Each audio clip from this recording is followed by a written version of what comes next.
Hello, if you're watching this video right now, you're interested in learning how to perform a proper CDL pre-trip inspection.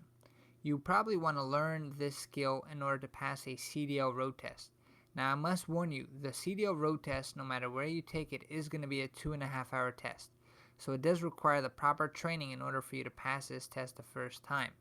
My name is Jonathan with Driving Academy, and we are the best driving school located in Linden, New Jersey. We help hundreds of our students every single year to pass their CDL road test the first time. Now we're about to show you some of our secrets on how we get our students to pass their CDL road test, so please follow along with us and we'll be happy to help you along. Now remember, this is free training. We do have much higher quality training when you give us a call, and we can actually show you all the secrets of the trade and get you to pass the first time without a problem. So follow along with me as we go through a CDL pre-trip inspection on this Class A tractor trailer. Thanks. So our pre-trip inspection is going to start off with the front of the vehicle. The first we must talk about is our lights. So we have our 5 clearance lights up top. We must say that they are amber and clean and functional. On our windshield wipers that are next, we have to say that the wipers, arms, and blades are secure and operate smoothly. As we go down the vehicle, we're going to see our headlights and turn signals. Our headlights and turn signals are also clean and functional. We also have hood mirrors as well. The hood mirrors cannot be loose, missing, or damaged, and have no loose fittings. As we go underneath the vehicle from the front, you can see that we also are going to have no puddles on the ground and no dripping fluid on the underside of the engine or transmission.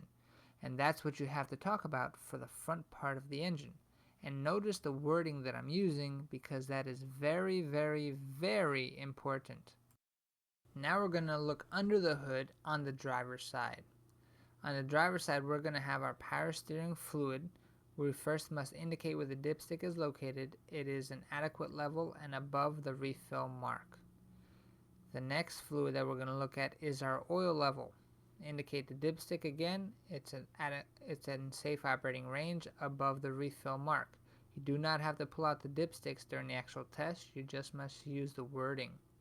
Next we're going to talk about is your power steering box. Now your power steering box is mounted securely, not damaged or leaking. No missing nuts, bolts, or cotter keys. We also have to make sure the power steering hoses are in good condition and not leaking as well. Followed is our steering linkage, which consists of 3 pieces: my arm, my link, and then I'm going to show you where your tie rod is located. As you can see there, it's that bar that's underneath that's highlighted right now. So my arm, link, and rod should not be worn or cracked. My joints and sockets should not be worn or loose, and there should be no missing nuts, bolts, or cotter keys. Next thing we're going to talk about is our alternator. Now our alternator is going to be belt driven. It is operating properly. It is not damaged or leaking, and it is mounted securely. The belt has no more than 3/4 inch of play and no cracks or frays. We must say that because it is belt driven. Next thing that we cannot see, but it is behind here on the driver's side, is the air compressor. My air compressor is gear driven. It is operating properly. It is not damaged or leaking, and it is also mounted securely. And the last thing that we're going to talk about is our power steering pump. Our power steering pump is found behind that frame. It's kind of hidden, but it is gear driven. It is operating properly. It is not damaged or leaking, and it is also mounted securely. And that covers the driver's side engine. The only thing we must add is our hoses. So our hoses are in good condition and not leaking. We do not see any puddles on the ground, and there is also no dripping fluid on the underside of the engine or transmission. And that covers, again, the driver's side engine on this vehicle. Now onto the passenger side underneath the hood. So the first thing we're going to talk about is our coolant level. Our coolant level, I'm going to inspect my reservoir sight glass. It's filled to adequate level. If the engine was not hot, I would remove the cap and check from the top. Now during the test day, your engine has ran, so that means it's hot. Next item is going to be our water pump. Now our water pump is gear driven, it is operating properly, it is not damaged or leaking, and it is mounted securely. It's hard to see this thing because it is hidden behind the frame itself. Next thing on this side, we're also going to inspect our hoses. All of our hoses on the passenger side are in good condition and not leaking, and that covers the passenger side of the engine. Next, we're going to check our steering axle, suspension, and brakes.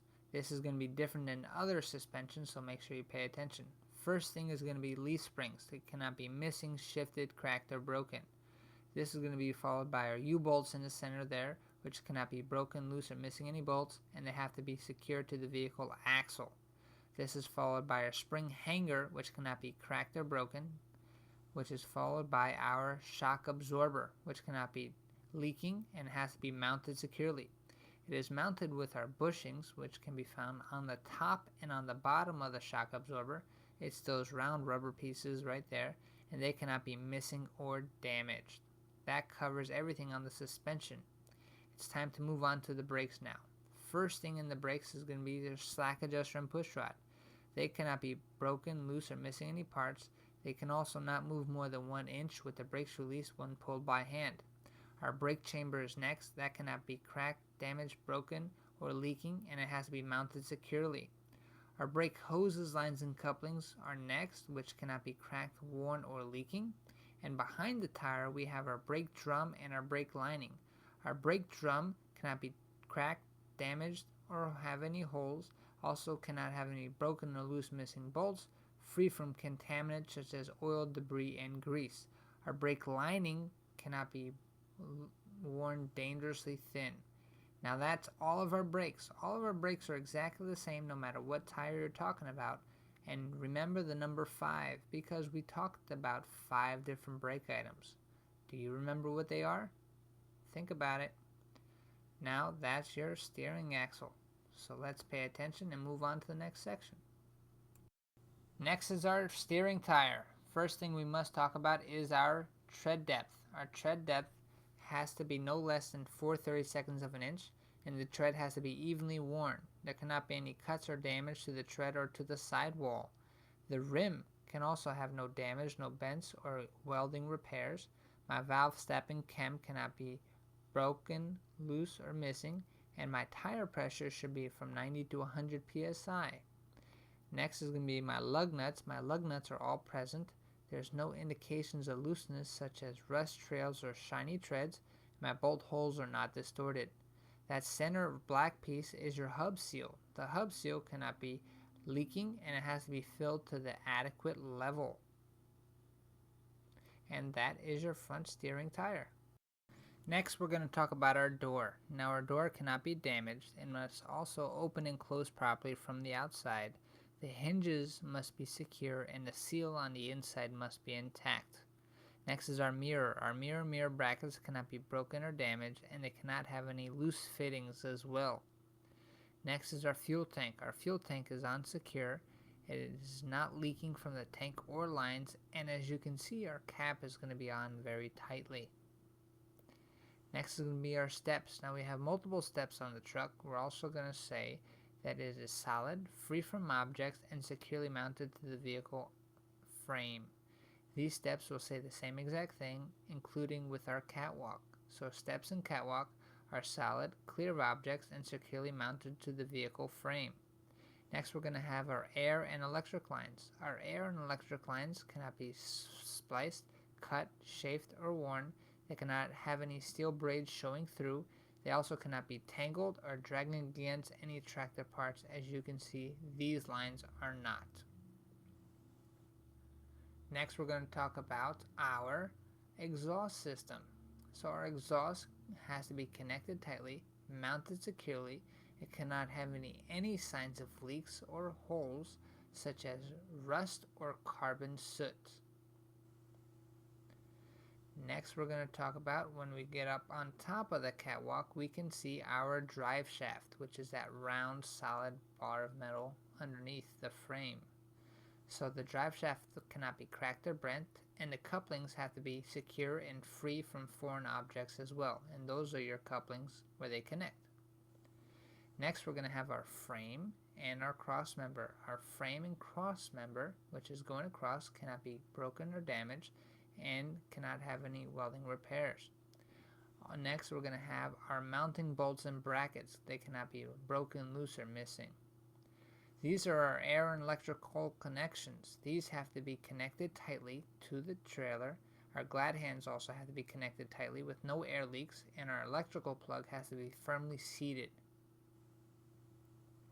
Next, we're going to have our header board. Our header board cannot be damaged, has to have no holes or bulges, and can safely secure any cargo that we put into this trailer. So what I also want you folks to understand is anytime you see reflectors or lights on the vehicle, you must talk about them. Reflectors are clean and functional and amber in color. Reflective tape is clean and functional. Okay. Next is going to be our drive tires. So the drive tires cannot have any less than 2/32 of an inch in tread depth. The tread has to be evenly worn. There also must be no cuts or damage to the tread or to the sidewall of the tire. My rim, which can be found in white, cannot be damaged, bent, and have no welding repairs. Our lug nuts are also all present. There's no signs of looseness such as rust trails or shiny treads, and there's no bolt holes distortion. Our axle seal is not leaking, and as you can see, our valve caps and stems on both tires and our dual tires also cannot be broken, damaged, loose, or missing. We must also check the tire pressure must be 90 to 100 psi on both tires. Now, because there's two tires, we must talk about our bud spacing, which is not bent, damaged, or rusted through. Tires are evenly separated, and spacers are evenly centered. Next, we're going to have our mud flap, which is not damaged and mounted securely as well. Back here, we also have an air ride suspension. This is new, which cannot be damaged or leaking. In the front, we are going to have the same spring hanger, which cannot be cracked or broken, as you can see there. We are also going to have a leaf spring, which is that thin bar, which is not missing, shifted, cracked, or broken, followed by that torque arm, which is the thicker bar that cannot be damaged and it must be mounted securely. Now we're going to look behind the tire. In the middle we have our U-bolts, which cannot be missing or loose and securely mounted to the vehicle axle. We have our shock absorber, which is not leaking and mounted securely, and our bushings, which is not damaged and also not missing as well. Now we still need our brakes. Remember, there's 5 items: sock adjuster and push rod, brake chamber, brake hoses, lines, and couplings, brake drum, and brake lining. Make sure you use the same words that we used in the front axle for these. Now the fifth wheel. First, our lock and jaw is fully locked around the kingpin, as you can see there. Next thing we're going to talk about is our fifth wheel skid plate, which is properly lubricated. It is also not loose or missing any bolts, and it is mounted securely to the platform, and all the bolts and pins are secure, like I said, and not missing, as you can see there.